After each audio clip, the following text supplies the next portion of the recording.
It's known as the Rule of Three, the iron law of survival that governs the life and death of a human being in the wilderness.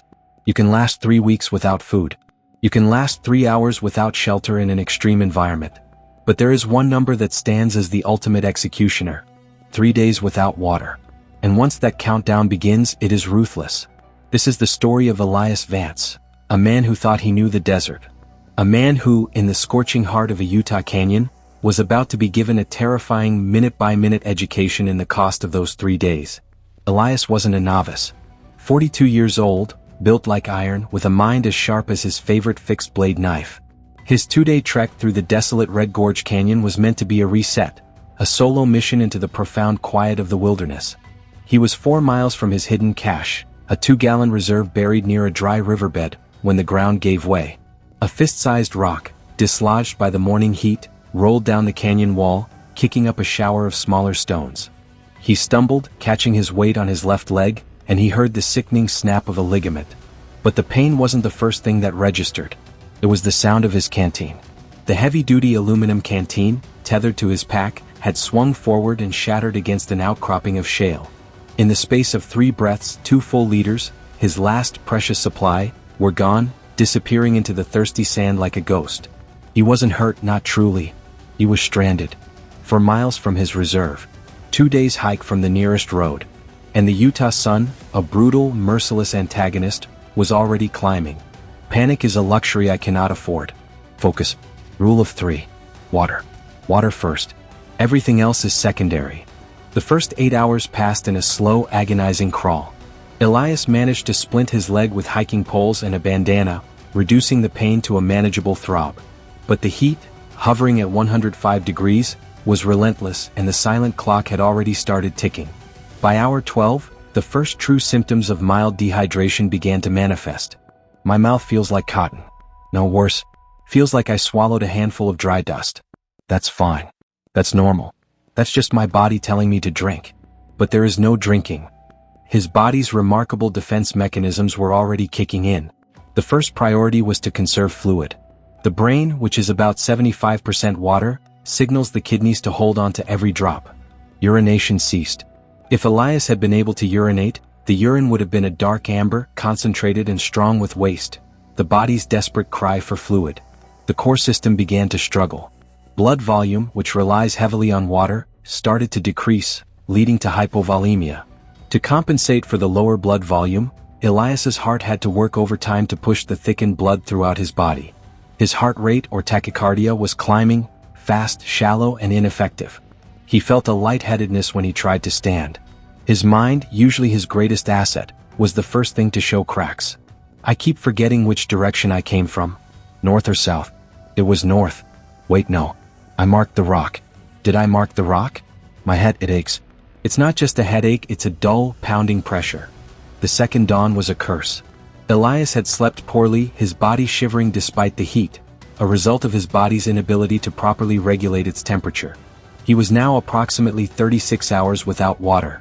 The consequences were no longer just discomfort, they were systemic and life-threatening. This is the phase of moderate to severe dehydration. The loss of blood volume had worsened. His blood, thick and sludgy, was a poor transport system. His body began rationing the remaining water, diverting it from non-essential areas to protect the brain and heart. His eyes were now visibly sunken and dry, a direct result of tissue water loss. His skin had lost its elasticity. When he pinched the back of his hand, the fold did not flatten back immediately. But the most terrifying change was the electrolyte imbalance. Sodium and potassium levels, the tiny components that ferry electrical signals across nerve cells, were critically disrupted. Elias was entering a state of delirium and confusion. His ability to reason, his sense of direction, and his grasp on reality were all dissolving. The body's vital systems were failing. The lack of water was causing severe cognitive impairment. The brain was slowing down, leading to confusion, lethargy, and an inability to focus. The kidneys, the body's filtration system, were shutting down. Reduced blood flow was causing acute kidney injury, aka, a precursor to full kidney failure. Without water to flush waste, toxins were building up in his blood. He woke up in the scorching sand, his body a battlefield. 48 hours had passed. He had crossed the Rule of Three's threshold. Elias was no longer a person. He was a walking, dying organism fighting a losing war. The official survival window had closed. This was the phase of critical dehydration, leading inevitably to hypovolemic shock. His blood pressure had dropped to a dangerous low, and his heart was now struggling to pump what little blood volume remained. He was experiencing rapid, shallow breaths, the body's desperate attempt to take in more oxygen and cool itself. Every muscle fiber was screaming, riddled with cramps from electrolyte loss. 3 minutes, 3 hours, 3 D-days, and after the 3 days, what then? What then is shock? Hypovolemic shock is the final, deadly complication. The amount of oxygen in the body drops, the organs stop receiving perfusion, and they simply cease function. The brain, lacking sufficient blood and oxygen, prepares to shut down. He was just a few hundred yards from the riverbed where his water reserve was buried.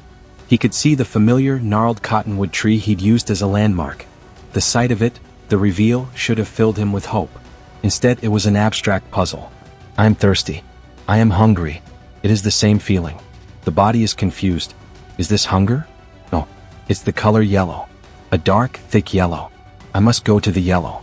The yellow is quiet. The yellow is peace.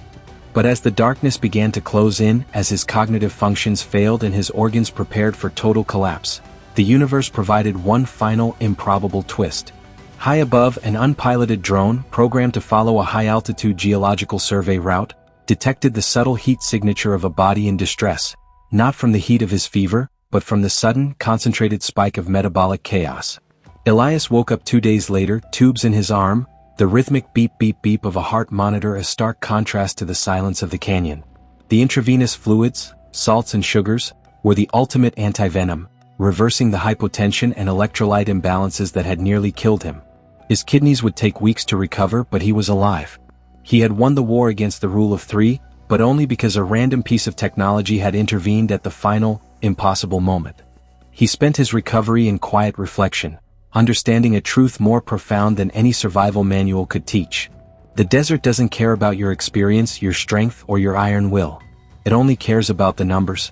3 days, that's the point of no return. You don't start dying then. You spend the whole 3 days watching yourself slowly become an object for the desert to claim. Elias realized that survival wasn't about the extraordinary measures taken in the final hour. It was about the ordinary daily respect for the 3 laws. It was about checking the weather, checking the trail, and most importantly, checking the water. It was about acknowledging that every great survival story is, first and foremost, a story about preparedness. Some people shout to be seen, but the wilderness only responds to the silent, irrefutable laws of nature. Elias Vance walked away with a profound respect for the rule of 3, a lesson he would carry for the rest of his life. If Elias's harrowing account reminded you what true preparedness looks like, or made you think twice about the power of 3 days, then hit that like button to support more stories that examine the limits of human endurance. Subscribe to our channel for more survival chronicles that challenge, inspire, and educate. Share this video with someone who needs to be reminded of the difference between an adventure and a deadly gamble. The greatest lesson is this: survival is not luck. It is a formula.